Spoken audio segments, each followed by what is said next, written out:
Before I introduce tonight's speakers to you, just a few words about the Ngalang Koort Conversations series. Ngalang Koort in Noongar means our heart, and we believe that conversations are at the heart of human connection and have immense power. At their best, conversations can harness and create wisdom and affect change for the better. The WA Museum recognises this and aims to be a safe space for important conversations. The support of our 10-year founding partner, Wesfarmers, has made it possible for the foundation of the museum to curate the Ngalang Koort Conversations as a lecture series where acclaimed speakers will explore topics of global importance. This allows us and the museum to engage in important conversations about topics that are central to our existence and future, right here in Western Australia and live-streamed all over the world. The Wesfarmers support has also allowed us to live-stream. If you are interested in hearing about future Ngalang Koort Conversations, head to our website, fwam.com.au, and sign up to our newsletter or follow us on Facebook. We are thrilled that Katherine Bennell-Pegg has agreed to be this year's speaker in the Ngalang Koort Conversations series. Katherine is visiting WA as a guest of the Forrest Research Foundation and the International Space Centre at the University of Western Australia. Tonight, she will be joined by Sinéad Mangan to discuss a topic that is not only of global, but of intergalactic importance: why space matters to Australia and why Australia needs to play an active role in space exploration. Welcome to the stage, Katherine Bennell-Pegg and Sinéad Mangan.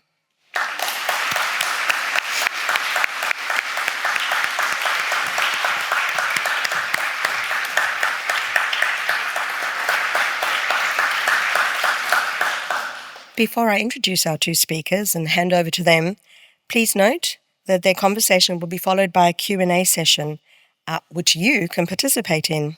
You should all have a printed program on your seat which has a QR code taking you to a Slido Q&A page. Simply scan the code with your phone and follow the prompts to submit a question.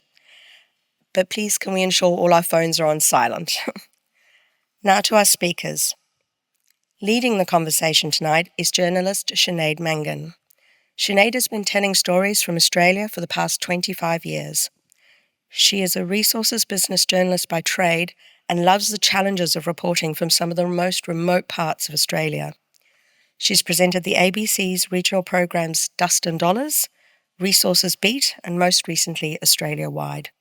She was an Australian producer of the award-winning Mile in My Shoes podcast by London's Empathy Museum and is a regular correspondent on BBC's Business Matters. She is also the host, researcher and producer of the Pink Diamond Heist podcast. Welcome, Sinéad.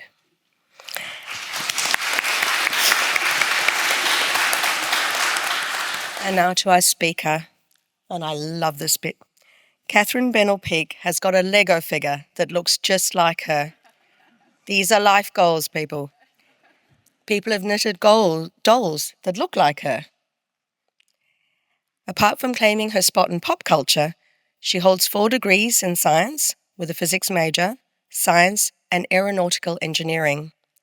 Katherine has more than a decade of experience developing space programs and strategies, technologies and missions across Europe, the UK, the US and here in Australia.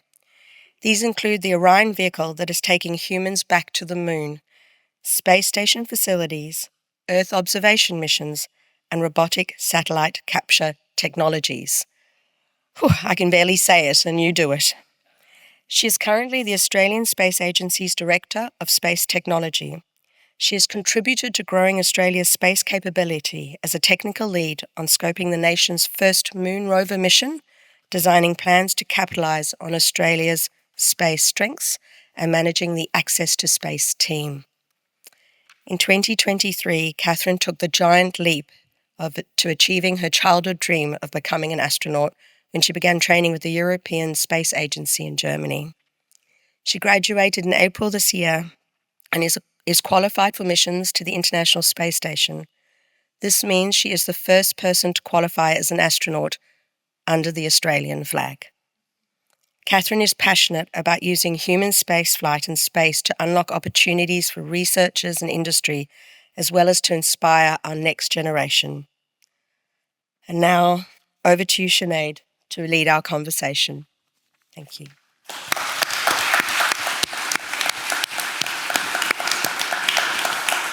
Well, I think looking out in the crowd, we can see it's a whole range of age groups. And I think all of us probably, and mostly as kids, will remember just staring up at the sky at night and the awe and wonder that creates. I'm sure all of us have a particular memory as a kid. I know I do.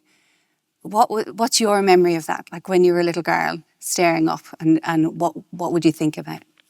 I have that same memory, and I think that memory is a core memory of looking up at the sky and just having that urge to want to know more about what's out there. When my mum told me that some of those stars weren't just, stars, but were entire planets that remained to be explored by people. As a kid, I just had the urge and wanted that adventure, like many Australian kids do. It's that primal curiosity is the same urge you get when you want to look under a rock, when you want to climb a tree, that feeling you get when you look at a distant horizon of the ocean or from a mountaintop. And it's that same feeling that I think drove humans to, spread out across our planet, and what will continue to drive us further. But for me, I used to love lying on the ground and, I got bindis all over my shirt staring at the sky, and really, really love that. But how do you go from that, having bindis sticking in your back, to going, I'm going to do that. I'm actually going to be the person that does that thing my mum's describing to me.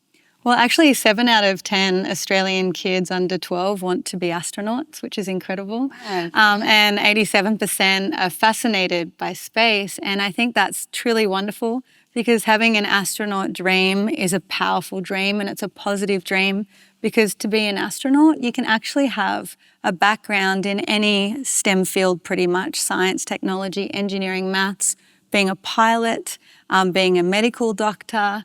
And all of those are wonderful, because if you pursue a STEM career, you're at the front of discovery and solving problems the world needs solved. So for me, when I became a teenager, I was stubborn enough initially to never let go of the dream. And I wrote down in my Year 8 careers counselling form, we had to write down 3 things of what we wanted to be when we grew up. And I just filled in the top box, which was astronaut.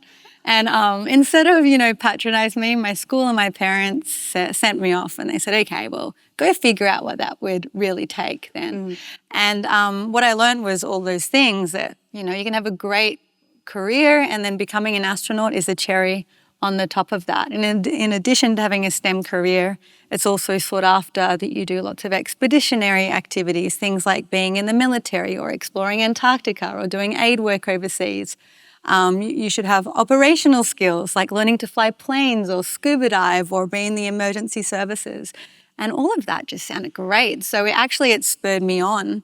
What I learned on the 1998 internet was actually good about, how to take the next steps. And so I pursued that. And at school, I grew to like science, and I did some flying lessons, which put what I was learning at school into practical reality.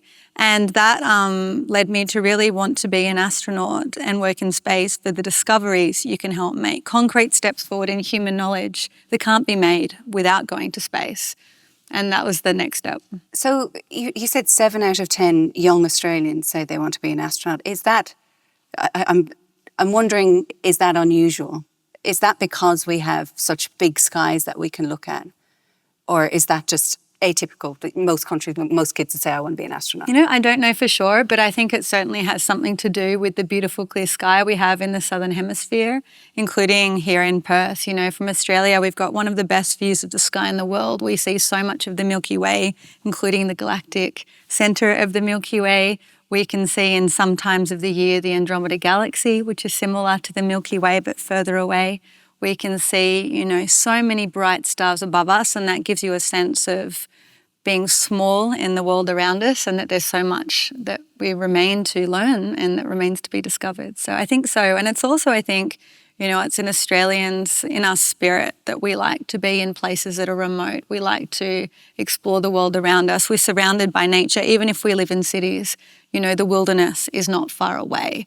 And so we really have that drive, many of us, to be out in nature in a way that I haven't seen overseas in the same way. So you've just recently finished your training in Germany.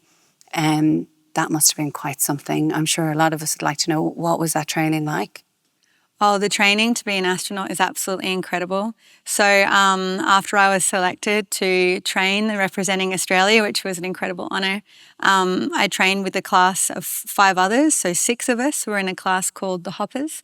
And we went through what's called astronaut basic training, which is the first qualification astronauts do when they're selected. And it's not till the end of passing this training, and it's not a given that you'll pass, that you can call yourself an astronaut. And when you finish, you can be selected for missions to the International Space Station as a professional astronaut, or even beyond to the moon. And this training is designed to bring everyone up to the right skills, knowledge and behaviours to be an astronaut, to be picked for such a mission. We know traditionally astronauts were fighter pilots or test pilots, quite alpha in their personality profiles, but today that has evolved, and that's because the destinations astronauts are going to in space is evolving. So back then it was really about, proving new vehicles, proving new ground in a big way, and taking quite individual risks. Today, for astronauts, it's about going to space in an international team in a confined, isolated, remote environment of the space station, usually, and then doing good science up there under those conditions. So we're selected to be quite team player focused, for example, and we have to learn a super breadth of technologies and topics. And the International Space Station, it's huge. It's 109 metres long. It's the size almost of a soccer pitch. The parts with air in it, where the astronauts normally are, where they live day to day, the internal volume, sort of like the passenger part of an A380 aircraft. It's pretty big. It's full of scientific experiments. It's got a gym. It's got 2 toilets. It's got 2 galleys to eat. And on the outside, there's big robotic arms, balconies where there's huge telescopes mounted to look at Earth and look at space, and astronauts doing spacewalks on the outside amongst all these different visiting vehicles there from around the world. It's spectacular, and it's even been nominated for the Nobel Peace Prize for what it's done for international cooperation. But what this means is that on our basic training, we're trained on lots of topics, because an astronaut today is also a scientist in the sky, with the hands, the eyes, the ears of scientists on the ground that have spent years often developing their cutting-edge research for space and getting it up there. So we learn about things like biology, we learn about materials science, we learn about geology, and we learn about medicine as well. Because in space, our bodies adapt to microgravity, and when we adapt, our bodies degrade. We don't need a lot of muscle mass, we don't need a lot of bone mass when we're not supporting ourselves, which means that astronauts are medical guinea pigs for conditions on Earth like osteoporosis. So we have to learn to do blood draws on each other and other medical procedures. We also learnt, tradie skills, how to fix the toilet, how to redo the wiring, how to do the plumbing, because there's no GYMS ISS to come and help you out. You've got to handle that on your own in the crew. We learnt to do operational skills, like we learned how to do spacewalks, scuba diving in deep pools. Instead of descending over a beautiful coral reef like you do in Australia, you descend over scaled mock-ups of the International Space Station, full scale, very highly detailed, and you go down there in teams and do missions with, mission control in your ear. And you complement that with training in zero-G inside planes like the one you see in front of me, an airliner with most of the seats removed, a special plane that sort of soars through the sky, and you sort of skydive inside it, and it catches you on the other side, and you have 22 seconds at a time of floating freely. And that is really important, because when you practice working in space underwater, water's heavy. Right. But in the air, you really react, and you get really weird instincts, like you want to swim and you want to do all sorts of things. So is that the experience of zero gravity, what you're experiencing in here? Yeah, right. Exactly. Okay. It's amazing. And we did lots of other things like centrifuge training, hypoxia training. We did we went and shadowed the mission control centres and supported the astronauts in space today. We did winter survival expeditions, ocean survival, firefighting and rescue. We had to learn Russian from 0 to advanced in about 8 weeks of lessons. My goodness. We did space business, space economics, space strategies of countries around the world. And what was really incredible is that a lot of the knowledge I learned, I'm now able to bring back to Australia to help more Aussies get involved in using the International Space Station and being involved in other parts of human spaceflight. So, Katherine, in terms of zero gravity, I'm just imagining doing something like CPR and zero gravity. I'm sure you go through that. Do you have to flick your brain? Describe how you do CPR and zero gravity. Yeah, so in zero gravity, the forces of action and reaction are really apparent because there's no gravity kind of holding you down. So you can't do CPR in the normal way where you kind of kneel next to the person on the floor and do compressions, because when you do that, you actually push yourself off them and away from them. You need a counterforce because there's no gravity to be your counterforce. So the technique that's advised is to actually do a handstand on the person and put your feet on the roof. So you're kind of like this, right? And then you do squats on the person's chest. And it's actually much easier than normal CPR because it's linear and it's not as difficult. So hopefully it never has to be used in space, but we're all trained on it. And we also learned up there how to use tools in space. If you use a drill up there and you don't brace yourself, you'll actually spin as well, which is not very effective and looks very silly to anyone watching. But this aspect of it, the zero gravity, it's really important to life on Earth, what has been explored. Yeah. Can you explain that to us? Because I understand there's repercussions for cancer research and Parkinson's. There's all sorts of things involved. Yeah, absolutely. So what surprises many people when they learn about human spaceflight is how broad it is and how much it applies to different scientific endeavours and research endeavours on Earth. I've been blown away this year during the training, even having worked in the space sector for my career, at how broad it is. Rather than being, niche or luxurious, it's actually far-reaching in its ability to impact our life on Earth. And that's because in the space stations, the big in-space labs, the research we do is research that cannot be done on Earth when you don't have gravity for a long time. So the zero-G planes are actually fantastic research platforms for experiments and can be done in short durations, which some can be. But mostly if you want to look at long-term effects or have in-space manufacturing, for example, to make long and pure optical fibres, to make artificial retinas to cure certain types of blindness, you need really, really pure environments so you don't have impurities. The kinds of science that we do up there are amazing. So when you look at biology, all life as we know it evolved on Earth, which means it evolved under the influence of gravity, 1G of gravity. And what we now know is that all of our cells in our bodies, in plants and other forms of life, sense gravity. It's how trees know where to put their roots. It's how how animals learn to grow and cells metabolize differently as well. And we're still understanding those effects. And that can be used to understand metabolisms and unpick variables in certain cells to help us understand. So we've learnt that a lot of cancers have different metabolisms in space, which gives us new pathways for treatments. We've also can see in zero gravity, you don't have heat-based convection because there's no up or down. Heat can't flow up, so it just doesn't flow. So you only create a flow with a force like through a fan. So when you have, you can grow crystals in space really much larger than you can on Earth and far more purely. And crystals, you can have protein crystals, which are, the kinds of things that are living, protein-based crystals. You can have metal-based crystals, which you can use to create and do diagnostics on new kinds of alloys and materials on Earth. The mixing that we have in space of materials has helped us to develop, cement that emits far less carbon dioxide in its manufacturing process, which is otherwise one of the major contributing sources to carbon dioxide in our atmosphere. Medically, there's remarkable amounts of research going on. As astronauts, I mentioned we're medical test subjects up there for a lot of research, and that amount of research is increasing. It's in recent years, been learnt that, astronauts' eyesight degrades quite significantly over time in orbit. So there's actually reading glasses and so on up there if they're needed. And it's thought to be due to different kinds of pressure fluctuations.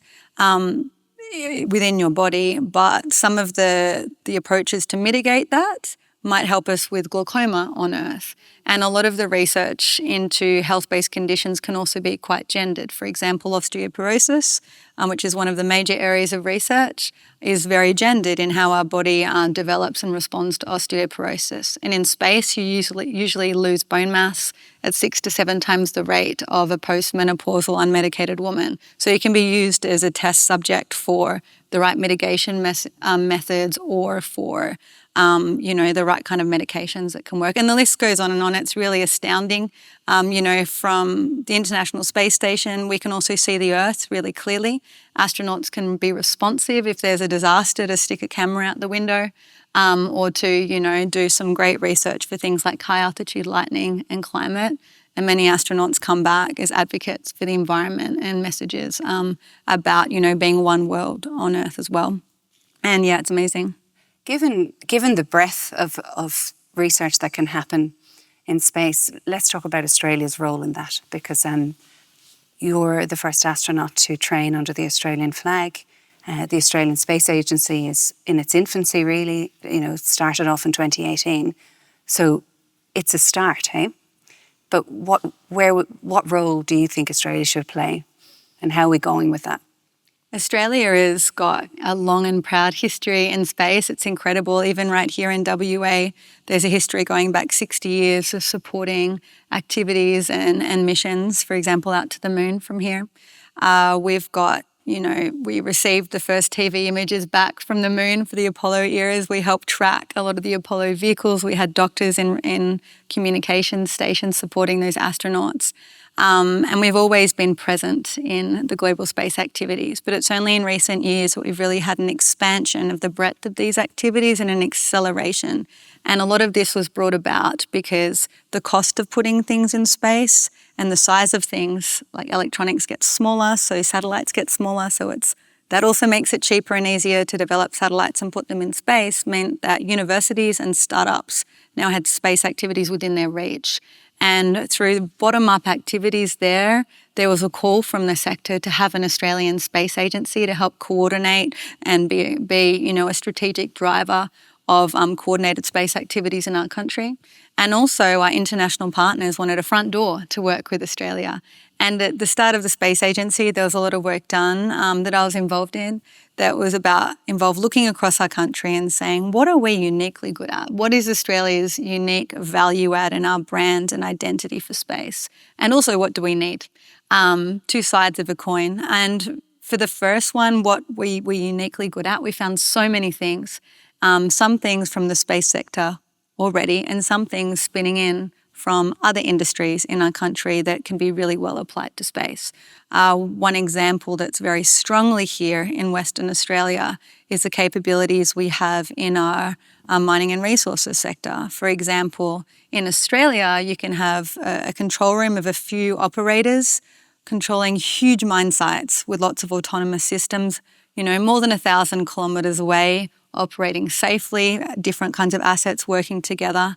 And, in space, when we have a space station, we have hundreds of people operating a space station on the ground. The next step in space, the future of space, will come, I think, from adoption of these adjacent technologies in. And Australia has a great role to play there. And hand in hand with that is our field robotics. That means robots that work in dusty, dull, dangerous environments like you have on the moon. That's just like we have in our remote and regional areas, whether they be agricultural robots or robots to support resource exploration or mining activities.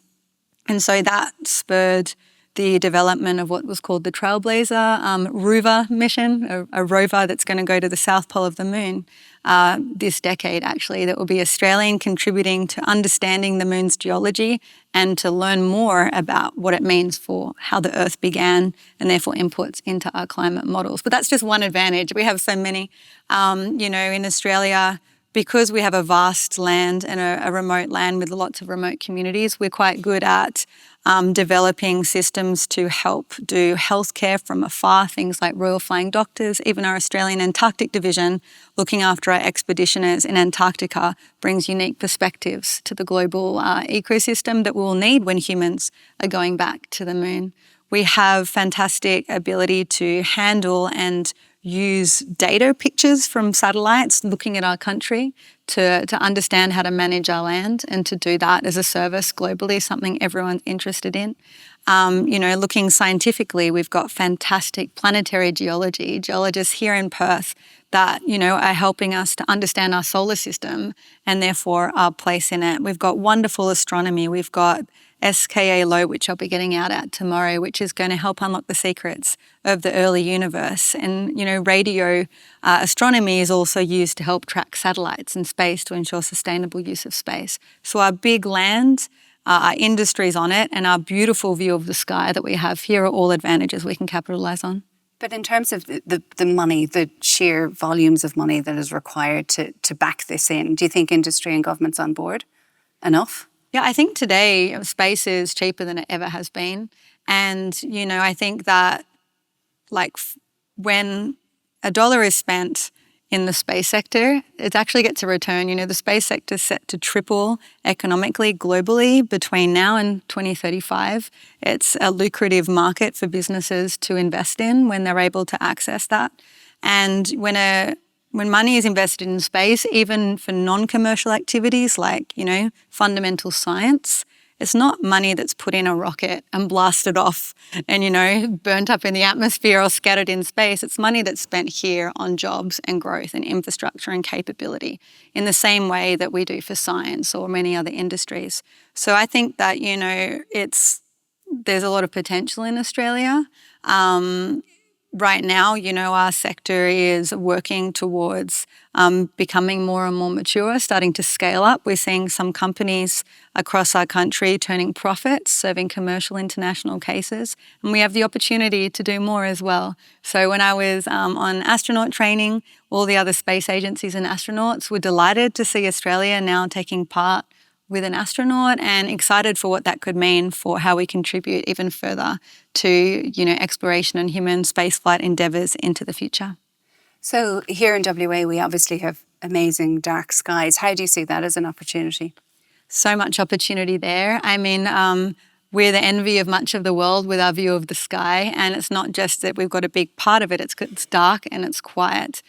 So that helps us, not just for science like radio astronomy, but our ability to see satellites in space and to track them, which helps, satellite operators to find them, to be able to do effective missions, but also to be able to manage space debris and how things are working up there.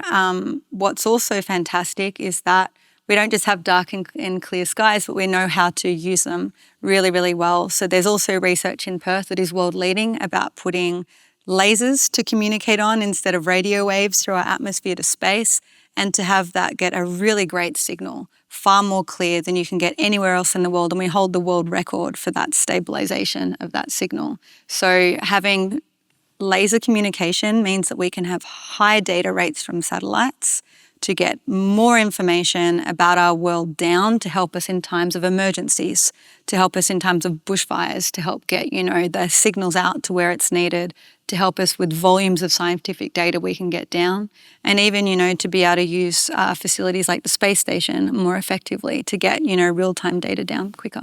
So correct me if I'm wrong, but I understand, particularly when it comes to bushfire emergencies, we rely very heavily on a Japanese satellite that looks at Australia. Is that right? For weather, yes. Yeah, for weather, so all weather sort of things. So does that leave us kind of vulnerable? Because I understand that there was one time where it was decided that satellite needed to focus on Japan while there was a bushfire happening here. Is Australia a little bit vulnerable when it doesn't own this space infrastructure itself? So Australia is just starting to develop, own sovereign developed, launched and operated Earth observation satellites that are operational. So we've had just in the last month 3 small satellites go up from South Australia and New South Wales, one of which is really focused on looking at Earth observation to help us understand and manage our climate. We're having 3 satellites, small satellites deployed from the space station tomorrow that were built here in Perth. So I'm really excited to look and see how that develops. And we need that capability before we can develop big complex satellites or a scattering of smaller satellites to get the data we need. So today, Earth observation globally is often about shared data between nations. One of our great strengths is to combine that data and to use it. So a so-called weakness that we didn't develop many of them means that we've got really, really good at grabbing that data and using different kinds of data that weren't designed to be used together to make really, really useful tools and information. But there are gaps in the global Earth observing system that are not filled that could be interesting for Australia to fill. For example, specific spectral bands to look at eucalyptus trees, for example, which could help us understand bushfire loads, or having the ability to have authority over a satellite to task it more over Australia. So we're on the right path, but there's certainly more that we can do to help manage our land, both scientifically and to help monitor emissions, particularly around climate. So Earth observation is a really interesting arena of space. It was my first job in space, was to work developing Earth observation missions. And initially I was a bit disappointed. I was like, I really wanted exploration and science. Right. But I was put in the Earth observation team, and it was fantastic because I learned the power of this eye in the sky for helping our world. So, space is all around us. And it's above us, and from up there you can see our planet, you can see bushfires, you can see floods, you can see the way smoke moves between one country and the next. This kind of data is used for humanitarian purposes, for example, to track refugee movements, to know where to make, food drops and provide support, to identify hotspots for modern slavery like brick kilns in parts of the world, or illegal fishing that might have illegal slavery going on there. It's used to see where there might be floods, and it's also used to look at pollution and so on. And what you can see with Earth observation, you can connect 2 points as well. So you can help to provide information between different areas that might need to have that information.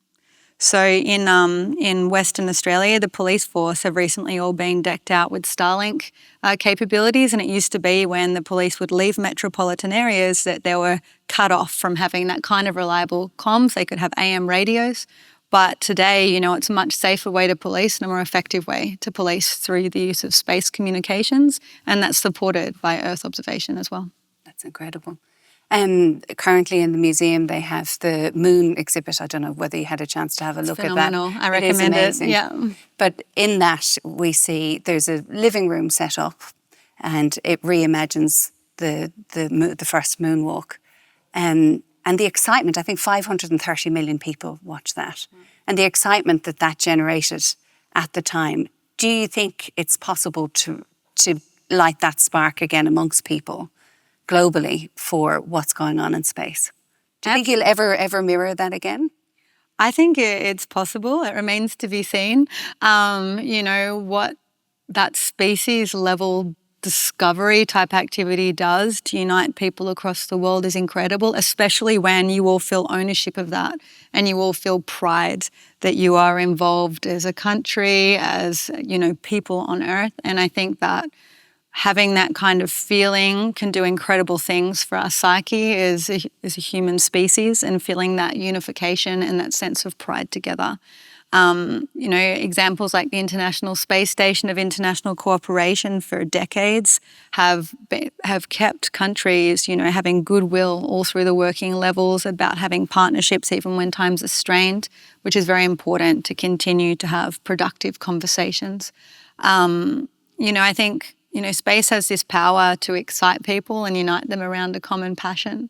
And going back to the moon in what's called the Artemis program over the coming years and the next decade, I think will be amazing. And we're not going back to repeat what we did. We're not going to walk, we're going to work. We're going there to have a persistent human presence near the south pole of the moon, to do research that's never been done before, to learn about the moon, which teaches us about the Earth, because it's thought that the moon and the Earth formed from a collision a long time ago, and then the moon spun off, and so that they come from the same source material. But on Earth, we have plate tectonics and we have weathering, and the moon doesn't have that in the same way. So what we can learn about the moon's geology teaches us about, the geothermal inputs into how our planet works, which, can help us refine our climate change models as well as understand more fundamental scientific questions about, where did the water on Earth come from? What is the origin of many of the behaviours we see in our solar system and so on? What do you say to the cynics, though, that say we've got enough problems here on Earth? Climate change, for example, cost of living. Why spend all that money elsewhere? Why would we? Why? Like, what's the reason to do it? But what's your argument for that? Well, I'd say that, space is not an alternative investment to investing in the problems on Earth today. Investing in space is part of the solution to addressing many of the issues on Earth today. So there are 55 essential climate variables that we have to monitor around the world. More than half of them can only be monitored in a precise and a continuous manner from space. Space creates jobs. Space multiplies its effect in the economy. Space helps to grow our STEM workforce for the future. It helps us to monitor our planet. It helps us to develop new technologies and have a greater, more sustainable technologies as well for the future. And it critically underpins our society today as well. If we stopped, using space, if we stopped investing in the use of space today, 22 government agencies, by the way, actively use space data in Australia today. Our society as we know it couldn't function. Your phone wouldn't function. You couldn't watch the Olympics live. You couldn't get money from the ATM or do online banking. Just over a year ago, due to the failure of one satellite, a whole load of farming equipment, GPS-enabled tractors across Australia and New Zealand couldn't function for days. Because of that failure, and the ripple effects of that were huge because they relied on that satellite-guided navigation to do precision farming. So, investing in space is important to remove vulnerabilities to errors like that so that we can understand its utility and, make it more robust for future use. Space is about helping address all of the issues we have today. I talked about the climate challenges. The United Nations has an Office of Outer Space Affairs with a wonderful website that talks about how space can be used to help address every single one of the Sustainable Development Goals, every single one. And that's simply because it's a place from which you can see things and connect things and inform things, and a unique environment where you can do cutting-edge research you cannot do on Earth, both applied and fundamental. Space is also about the future. Space is about what we want our society to be in the coming years and decades ahead. It's investing for our next generation to ensure they have opportunity and to help them dream big for themselves, whatever their dreams may be as well. So a lot of youth today, when I speak to them, like, I love space, but I really want to, help address climate change. And I'm like, well, both of those things are great. You can do both at the same time, and that blows a lot of people's minds. How do you put a fire under the next generation? Because it's such a long game that you're playing. The space industry is such a long game. And it'll be our kids, if not their kids, that will do a lot of these things. How do you put that fire under them? Well, today there are high school students in Perth building equipment that's planned to launch on satellites by the time they finish high school. They don't have to wait till they're in the professional careers to do that. I first contributed to the hardware of a satellite during my master's internship at an international space agency. Now in Australia, you don't even have to leave your state or territory or often remote or regional area to do that. So it's not only about the decades and the fruit that is born there, and they can also do things right now today. I spoke earlier about how so many Australian kids want to be astronauts. At the same time, we're really underperforming in science and maths, in the year 6 and year 10 levels. Almost half of kids at those year stages in Australia are not meeting international targets. So there's something there, and maybe space can be used to help build that bridge. I also wonder if, there's a confidence challenge that comes when you're a teenager. I think in Australia, often with tall poppy, people grow to limit themselves in their careers. In Australia, we've learned how to back ourselves when it comes to sport, which is fantastic, and we should do that. But we haven't learned how to back ourselves when it comes to academics or STEM as an individual or as a nation. So imagine if we could give kids that courage to back themselves in science in the same way we do for sports, and what we could achieve then. Is that what propels you at the moment? Because you're on a bit of a mission. I think it's something that I'm finding really humbling. When I'm on astronaut training, I'm focused on performing. It's intense and it's challenging. And, I was learning about all the scientific benefits and the opportunities for Australia to join the supply chains for future space stations and benefit there. But now I've come back home. I've been back in Australia almost 6 weeks. I've been so humbled and blown away by the enthusiasm I've seen amongst young people in particular, particularly young girls, about their futures in becoming an astronaut or contributing in some way towards STEM. And yeah, it's an honour to play a part in helping to encourage and foster that. So yeah, and I'm learning as they do it, but it's a true honour to have that chance. Let's go back to you. You're space ready. I think that's the term. How do you stay space ready? So the qualification to be an astronaut, it's for life, I suppose. It's almost like getting a qualification or a university degree, but you need to, of course, maintain your health and fitness. Astronauts typically do an annual medical and fitness tests as well. You need to maintain things like your foreign languages, and you also should, as far as possible, progress your capabilities to be a trusted, competent member of the crew. So that's specific trainings like further spacewalk trainings. It's doing geology field expeditions, which give you the right behaviours for the kind of things you'll need to do on the moon. It's getting field medical experience, kind of things that you can learn if you're a paramedic or if you volunteer with the Defence Force Reserves, for example. All of these are fantastic things to progress that I can do in Australia in many cases.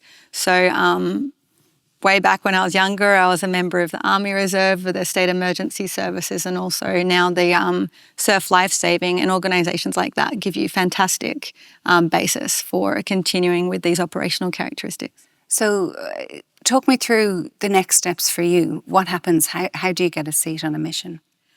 So the way it works is normally for an astronaut to fly, your country has to have a human spaceflight program and become part of the global ecosystem to contribute a piece of infrastructure, for example, to the global human spaceflight endeavour. And in return, countries typically get an astronaut flight. One example is Canada. So Canada has contributed a very large robotic arm to the space shuttle. Now the space station, they'll contribute another to Gateway, which is a space station in development around the moon. And in return, they have a human spaceflight program. So globally, the Europeans, the Japanese, the Canadians, the Americans, and the Russians are part of the International Space Station. Of course, China has its own program. India's just selected some astronauts. We also have Emirati astronauts that are contributing an airlock to Gateway. And there are other countries that are flying government-picked astronauts on commercial missions, shorter duration, but with good science. But they don't go through the same qualification. So there's lots of opportunities for Australia, but, as we talked about, the Australian space sector has only just recently expanded. And so I think it's right. Australia takes a breath and said, what is the right model for our country to get the best value out of this, the right way forward, and in a way that is meaningful and has longevity. So we'll see. I've only just graduated. Some astronauts wait a decade to fly. Some go right away. 2 of my class have already started preparing to go to space a year and a half from now, which is very exciting. But yeah, it's up to your country to take that decision when the time is right to take it. So for your family, how do you prepare them for that? Yeah, that's a great question. So that's something that is really, really important for any job where, a person or a parent is away for a long period of time, for example, in the military or some kinds of shipping or to go to Antarctica. There's similar things to consider. So from the beginning, it's noting that becoming an astronaut is a whole of family endeavour and your family sharing in the excitement as well as the challenges. So my family, I've got 2 kids, a 6-year-old and an 8-year-old, 2 girls, and my husband. We all went to Germany together when I trained to be an astronaut, and they became part of, the community of other astronauts' families. And my kids became friends with other astronauts' kids. And so should I go to space, they'll have friends they can call to chat about it. And a lot of their friends' parents had already been to space, so they had absolutely no bragging rights. So yeah, I think when you go to space, it will be challenging, right? It's not something to be sniffed at. But even in the training phases, there's time away from home. Kids are resilient, but I think everyone has to find their new normal and do the best they can in the circumstance. And what do your daughters make of what their mum's doing? I think they're young enough that it's kind of normal. Yeah. Like it's they've enjoyed getting out amongst the astronaut center and playing in what they call the astronauts playground, the area with all the mock-ups and simulators. We're very excited, but they were also excited about the orange juice machine. So it's a low bar. And, they were, I knew that they were interested when I had the astronaut graduation, and I could see the little faces up on the balcony, and someone had put them next to the sound stage, like with all the dials, and they didn't get distracted. They were interested enough for about an hour to pay attention, and that was great. But it's only now that I've come back to Australia that they're starting to realise that this is a little bit different.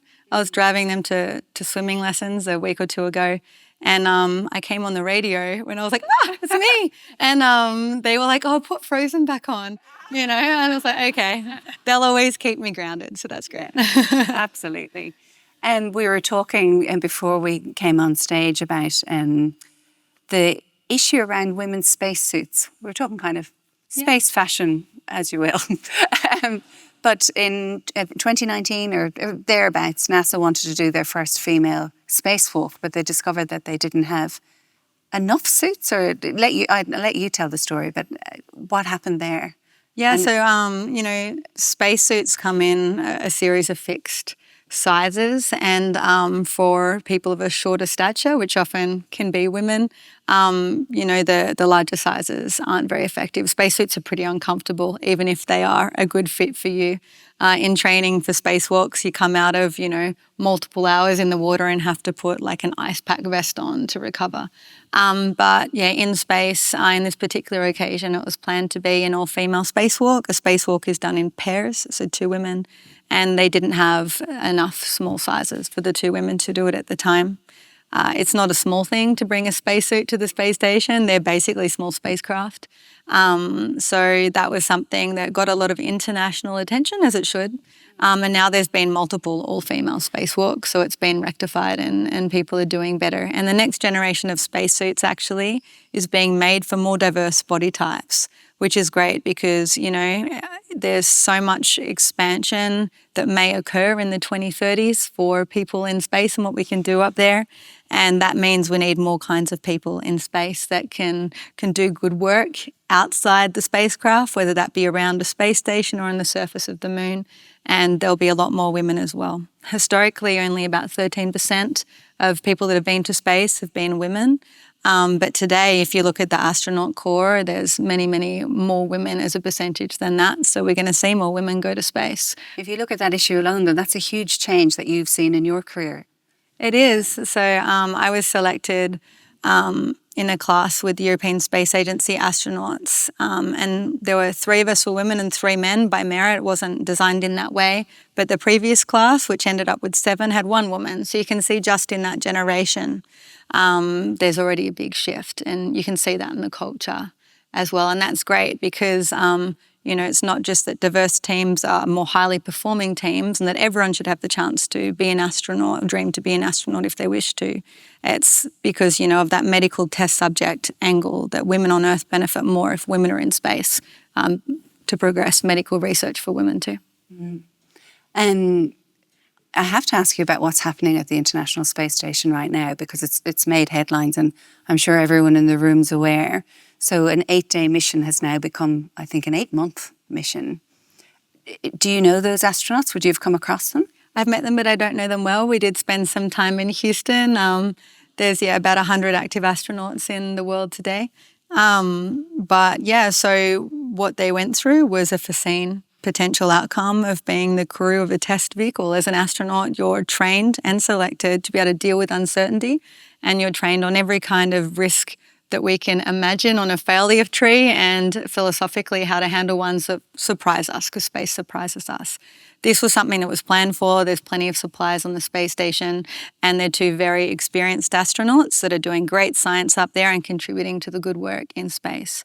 In fact, 8 months is not atypical for an astronaut in the space station. Typically, it's 6 months. It's been, up to 12 months in some special cases for scientific reasons.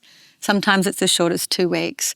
But, most of the training focuses on your ability to be up there for about 6 months. So dealing with that risk, dealing with that uncertainty, and now being up there for that amount of time, I'm sure it's not easy, but they're prepared for it. And as an astronaut, as part of the service that you provide for your country and that your country provides to the world to help propel forward new capability in space and take these risks. So what's the fallout when something like that happens? So this 8-day mission, it's now 8 months. What does it mean for all the other astronauts? Yeah, so the space station is an incredible facility, and it operates almost on a bus stop schedule. So roughly every 3 months there's a new crew vehicle. Depending on the vehicle, it's 3 or 4 astronauts. If you assume all those astronauts stay up there for 6 months, every 3 months there's another vehicle, so you overlap with 2 crews when you're up there. So, what that means is that when things shift around, there are follow-on effects for different astronauts on different vehicles. And so there's a team of schedulers that handles that must be extremely organised people in the control rooms, in the mission controls around the world. You often have, a scheduling team that's doing all the planning, not just for the visiting vehicles, but also for the science experiments that the astronauts are doing up there. So there's a planning daily chart that, is the Bible for your day when you're up there. And if you think of the Olympic swimming, when, someone's about to make a record and they've got to keep up with the red line, that's almost how it is for your bar in the chart. Like you move through your different experiments and try and keep up with the timeline in the day. So it's planned down to that granular level. So when there's a big change like this, there'll be a replanning and a shuffling of different activities and who does what experiments and maintenance of the station. So there's a whole crew that's massively disappointed, as well as this kind of big shuffle that's happening. Well, we're trained to deal with that. Nothing's guaranteed. After we were selected, our psychologists were telling us that one of the things they look for in selection is people that can deal with, situations, whether they're good and bad, and get on and get the job done. And that's what those astronauts will do. They'll keep training despite that disappointment potentially and that uncertainty. And that's part of the job. Yeah, incredible. Now, there are a number of questions that we're going to go through. I was just looking at our time. We've just gone a little bit over, so we better crack on. We might do this between us. So I can read the question if you want to choose between 1, 2 and 3 there. Yeah, we can just start at the top if you like. Okay. The first question's from Abby, and she asks, what advice do you have for an 11-year-old that wants to be the first girl on Mars?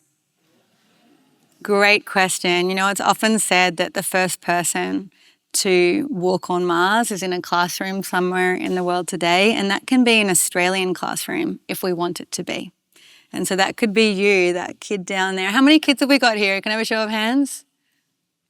It could be any of you that gets to be the first to work on Mars if you work hard.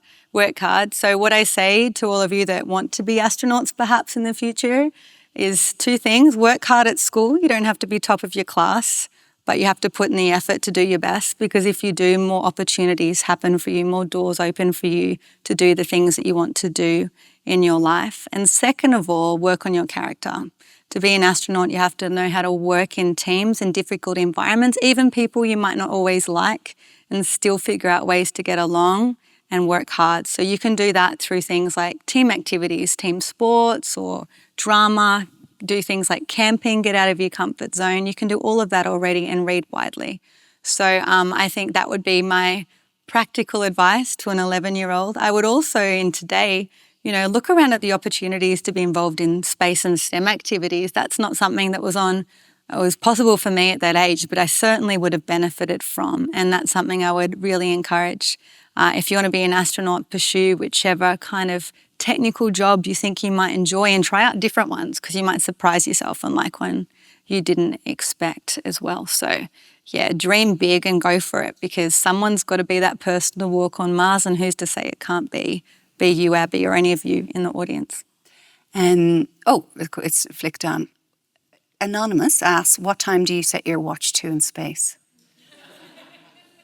On the International Space Station, it's on GMT time, so time in the UK, which means, and we can see it in Australia, it is probably when the astronauts are looking down at us through the cupola and taking photos. And astronauts love to look out of the space station and look at Australia because of the beautiful colours and features they can see, like the barrier reef, our desert areas and so on, and it's quite striking.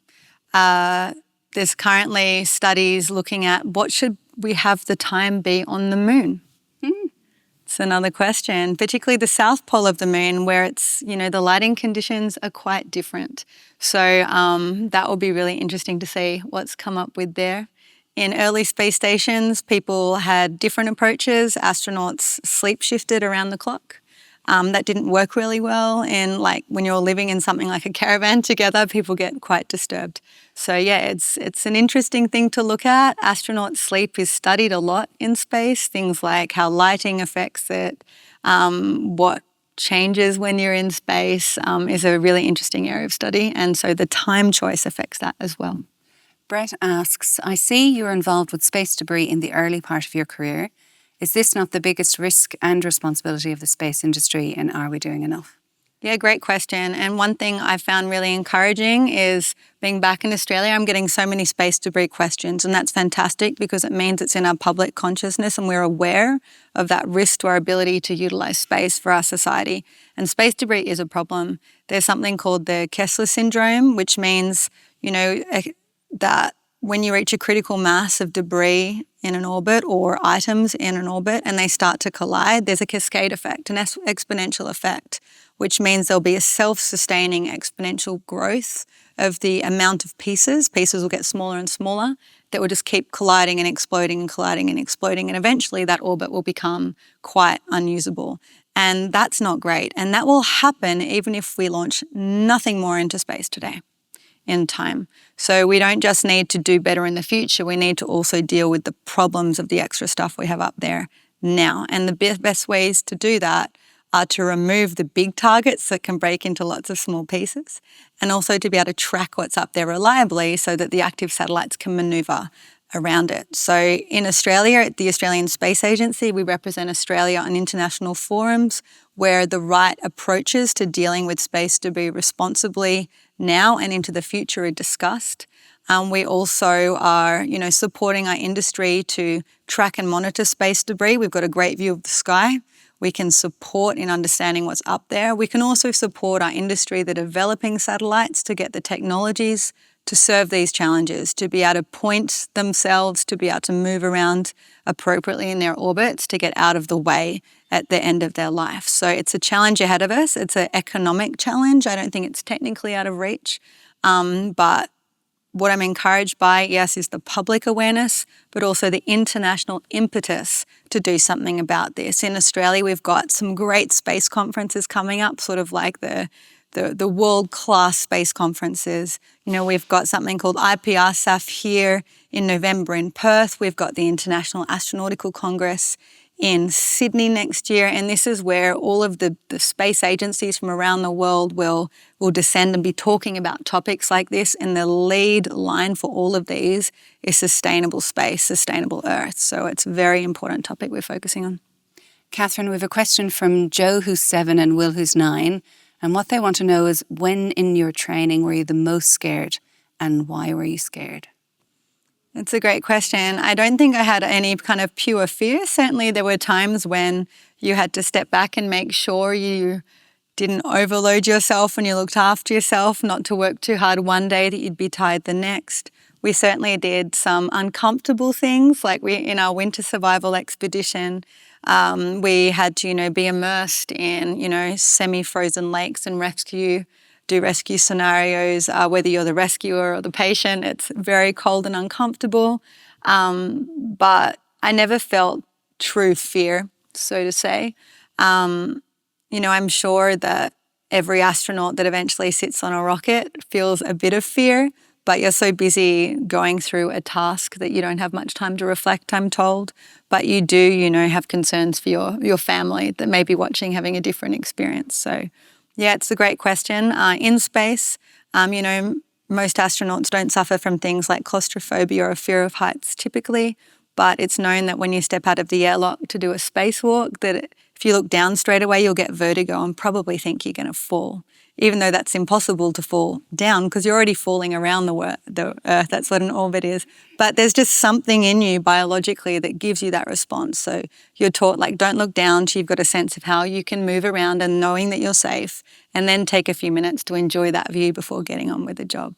So yeah, sometimes, it's important to do the hard things in order to push yourself out of your comfort zone, to learn how you react, do better at that, and then take that to a time when you might not expect to feel fear. There's some really great questions here, Katherine. This is from Layla. What's your opinions, predictions and advice on space law in our future? Yeah, space law is a really interesting topic. Space is sort of like the international waters. It's sort of like Antarctica. There's a lot facing us about how we best manage and utilize space in a responsible way. Space law right now is mostly focused on norms and behaviours and international treaties and how we implement them. So for people that are interested in space law, it's a very interesting field to pursue. They should go for it. I'll read this out. I often think about Gene Krantz' quote, which is, "Spaceflight will never tolerate carelessness, incapacity and neglect." With so much of space's capabilities in the hands of private operators, do you worry that they might not be taking the care or have the fail-safes and redundancies spaceflight once had?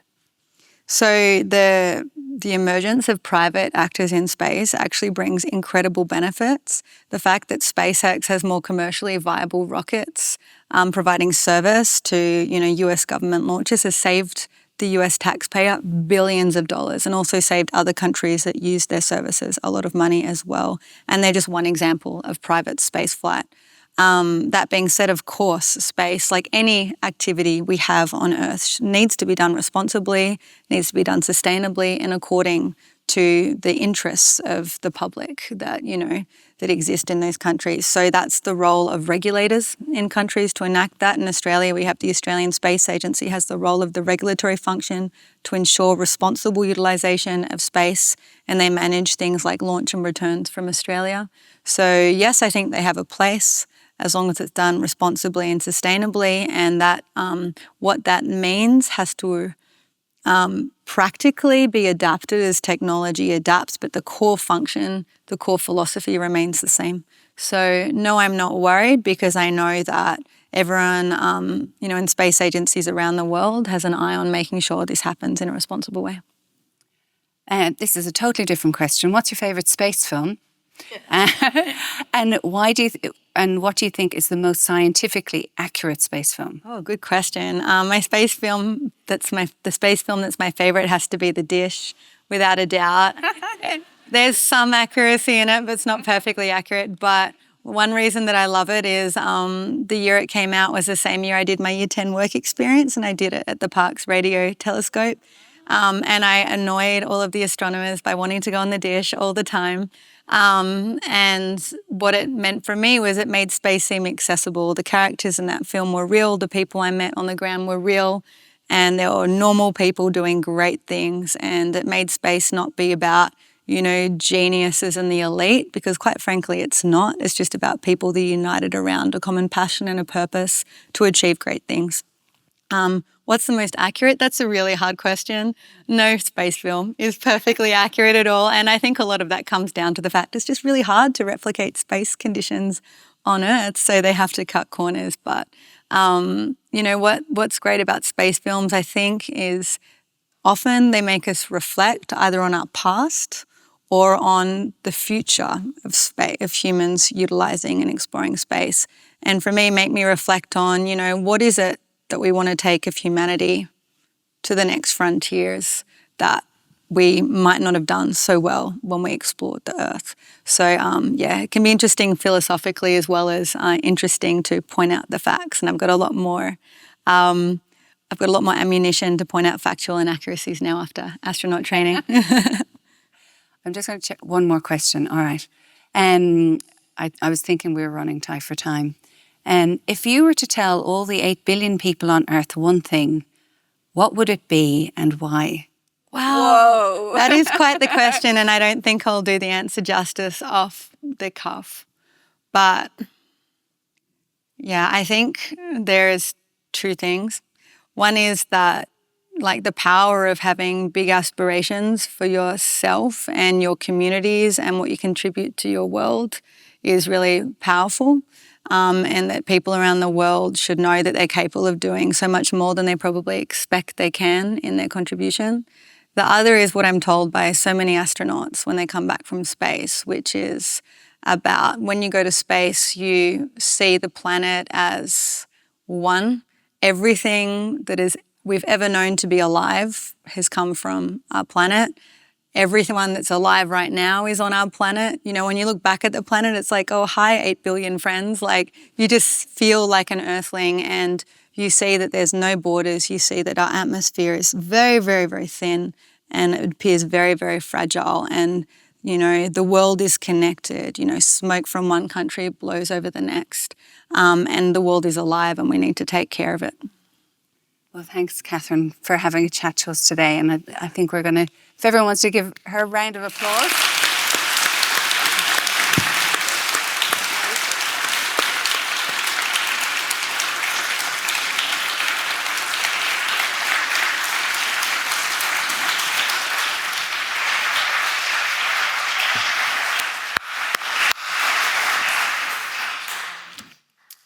Thank you so much, Katherine and Sinead.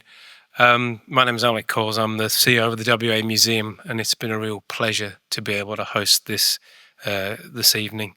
I want to start off by thanking Wesfarmers for their support of the WA Museum and this Ngalang Koort Conversations series, and also, of course, the Foundation for the WA Museum for their work in supporting the museum through thick and thin. If you want to find out more about their work, you've heard the website, sign up to their newsletter, give them your cash. I want to thank the International Space Centre, UWA, Forrest Research Foundation, and the Government's Department for Jobs, Tourism, Science and Innovation for bringing Katherine to WA. And I want to thank all of you for being part of the conversation tonight, either here in the hall or all of you watching online.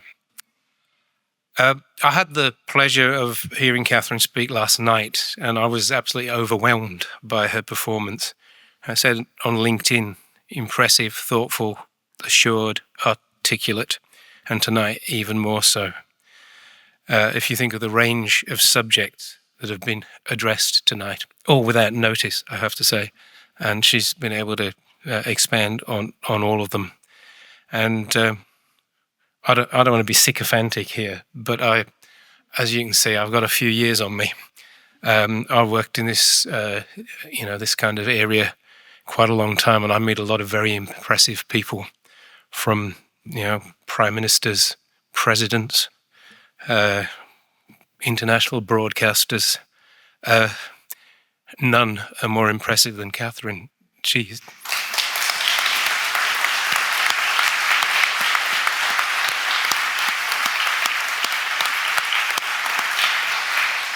We are very lucky to have her here, and we're very lucky to have her as our first Australian woman astronaut.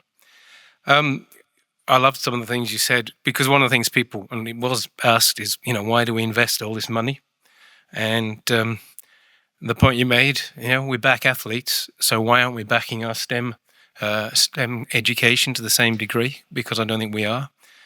You made a point last night, I don't think you repeated it tonight. People talked about the amount of dollars. We don't actually spend the dollars on the moon. We spend them on Earth. They actually get spent on Earth, creating jobs, creating opportunities. And I think that's a really important thing to remember. And we almost got, at one point, I think, Sinead, to that, the famous Jack Kennedy quote, when he said, in 1960, some of us are just about old enough to remember that, we choose to go to the moon in this decade and do the other things, not because they are easy, but because they're hard. And that, I think, has really come out in spades tonight.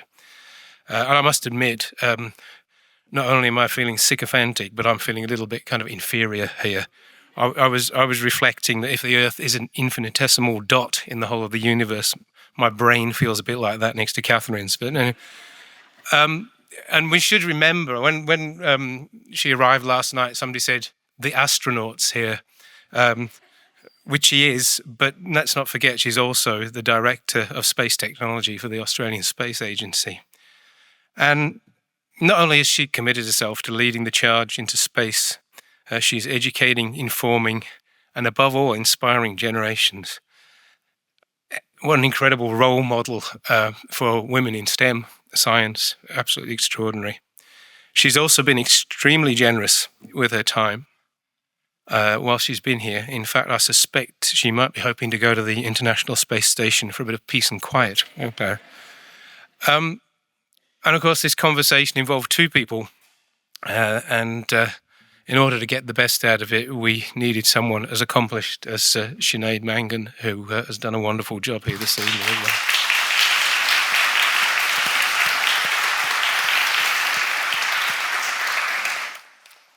So please, one more time, join me in thanking the incredibly accomplished Sinéad Mangan and the incredibly impressive Katherine Bennell-Pegg.